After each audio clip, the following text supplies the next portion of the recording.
Welcome, everybody, back to the Nuggets of Gold podcast and YouTube channel. So today I'm going to be talking a little bit about Trey Lance, about the 49ers offense. But before we get into it, I do want to say that Richard Sherman just signed with the Tampa Bay Buccaneers. Now, yesterday my video is, it's time to sign Richard Sherman. So obviously that did not happen. The Buccaneers get him. I don't know how deep the 49ers were in. I would assume they at least talked to Sherman. I mean, you have to assume that. Look at all the injuries right now. There's a chance that Dante Johnson starts this weekend for the 49ers. That is a very, very scary thing. The 49ers are going to have to make some type of corresponding move at corner, I believe. K'Wan Williams is out for a few weeks. So now you're looking at a very, very thin corner room. Josh Norman is day-to-day with I think it's a lung contusion. So he might not be going. So they are super, super thin at corner. So I'm going to probably do a video on some potential trade candidates, probably a few videos actually on some potential trade candidates. I would guess that they don't trade for anyone before the bye just so they can get them in, see, have them have a feel for the defense and whatnot. And then that Colts game, I think we're going to really see the squad that the 49ers are going to roll with for the rest of the year. But for Trey Lance today, I had a video where I was talking about I think Trey Lance will be the starting quarterback out of the bye, and that is the Colts game. But right now, I think the 49ers need to already start using Trey Lance more. Now, even if Jimmy Garoppolo is a starter, I still think we have to see him more. We've seen him very, very few times, mostly red zone stuff where he's clearly going to run the football, or at least clearly to us, not for the defense because he's scored twice on them. But let's look into this 49ers offense a little bit, and there's one number that I think is really, really telling to the struggles this year on that side of the ball. The rushing yards per carry, 3.6. Now, that is not where the 49ers want to be at that clip. Now, there's a couple factors in that. First one I will talk about is injuries. Elijah Mitchell might be coming back that week. I actually think that's huge, and it's pretty crazy when a 6th-round rookie running back is like, oh, yeah, we need him really bad for this team. But no Raheem Mostert, no really veteran running backs. Trey Sermon's kind of slowly coming along. Definitely saw some bright spots in that game, but you see that the 49ers are using Kyle Juszczyk as a real running back. I like when Juszczyk gets the ball, but I like him more out wide in the slot, stuff like that. Not out wide, but in the slot at the line of scrimmage and going out and running routes more than being a halfback. That's not really his game. So that's part of it. The other part of it is that Jimmy Garoppolo is not threatening the defense downfield whatsoever. So throughout the season in the 3 games, if you there was a chart, and if you go 10 yards past the line of scrimmage the whole way, and then you go just outside the tackle boxes 20 yards down the field. So 20 yards, and then you have this outside part. So anything deep pushing the field, right? Any of those throws, there have been 3 completions this year by Jimmy Garoppolo. 3. It's really, really low. And what we saw in that Packers game, the safeties are playing at the line of scrimmage. There are plays where the safeties are literally playing on the line of scrimmage, and there's no one's going deep. Ayuk is open downfield. Kittle's open sometimes downfield. There are guys open downfield, but the ball is not being pushed there. So they need to start threatening the defense. Going into the season, I thought the Seahawks game would be one where the 49ers offense would have a really good advantage. The Seahawks defense is not good, and they're not good at covering wide receivers. But if Jimmy Garoppolo is not going to push the ball down the field, Jamal Adams, Bobby Wagner, those guys are going to take the heads off of the 49ers wide receivers. So I am very, very concerned going into this Seahawks game. We're going to see, hopefully they push the ball downfield, but how do you fix that problem? You bring in Trey Lance. You don't have to play him all the time, but you bring him in once in a while.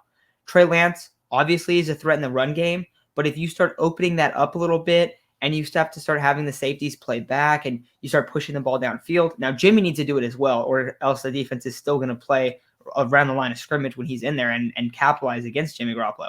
But if Trey Lance can come in and provide some sparks, provide some explosive plays down the field and in the run game, that's what we really need to see. So I would like to see him maybe set up on some max protects, really deep passes because we've only seen him run a couple times. I would love to see this in the Seahawks game. If you guys remember the preseason play, it was the big one, the Trent Sherfield, where they boot him out and then he sets up and he throws a bomb across the field.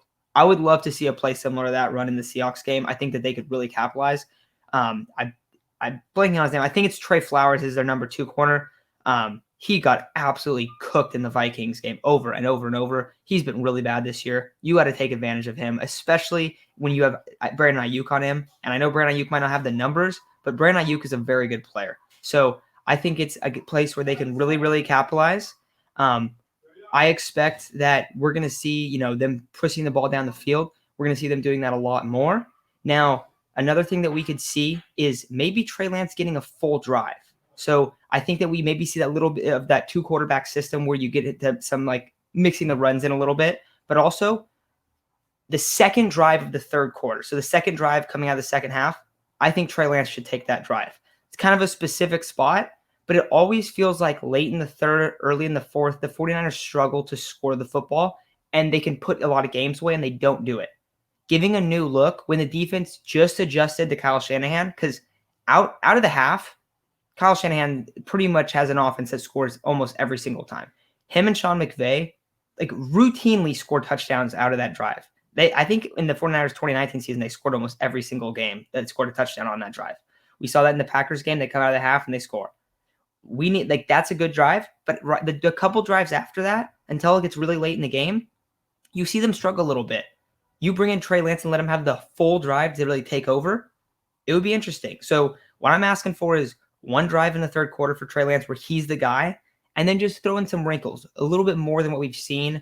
They've been doing it mostly in the red zone, but why not do it in, between the 20s as well? I would like to see that. So use him in that run game, but also the defense is going to know that he's going to run. Use some max protects. Let him really show off that arm. Let him take a couple shots down the field because Jimmy Garoppolo has not been able to do that yet. So it's not like it's crazy stuff that I wanted to do, but use some of these max protects where he's rolling out and the whole defense goes and tries to get in there, and then it's just, let's throw a bomb down the field, across the field even, which is weird to say because your quarterback, you don't really want your quarterback to run across the field, but we've already seen Trey Lance has the arm to do it. We've seen Josh Allen do that stuff all the time. So you got to capitalize on that because right now the 49ers offense it's obvious what they're trying to do, and it's hurting their running game so much because everyone's just hanging around the box. You have like 8-9-man boxes. You're not going to win. You're not going to be able to run the football that way, and they need to get back to their strengths. Once you do that, you're going to start winning the turnover battle on the defense. Right now, opposing offenses are just checking down. They're neutralizing the pass rush, and what does that cause? There's less problems for the other offenses. So you start running the football, you start killing the clock like that, you're going to see the defense improve as well. So got to start pounding the rock, and the best way to do that is bring in Trey Lance in a little bit, start spreading the football, pushing the ball down the field a little bit more. He is the best quarterback on the roster already at doing that. So I would really like to see them use him, even if it's outside of that one drive, even if it's 10 plays, that could be a huge difference. So start bringing him in a little bit. That's what I want to see. Anyone listening, what do you guys think they should do with Trey Lance? Is there anything specific that you want to see? The one really specific play I want to see is where they kind of fake the power run and then max protect and throw a bomb down the field. But what do you guys think? What would you like to see? Do you think that that's their problem too, is that the 49ers can't run the football and it's because of these stacked boxes? And if not, let me know what you think. But that's going to do it for today, and I'll talk to you very, very soon and definitely talk about those potential cornerback trades as well. So we'll talk to you guys tomorrow.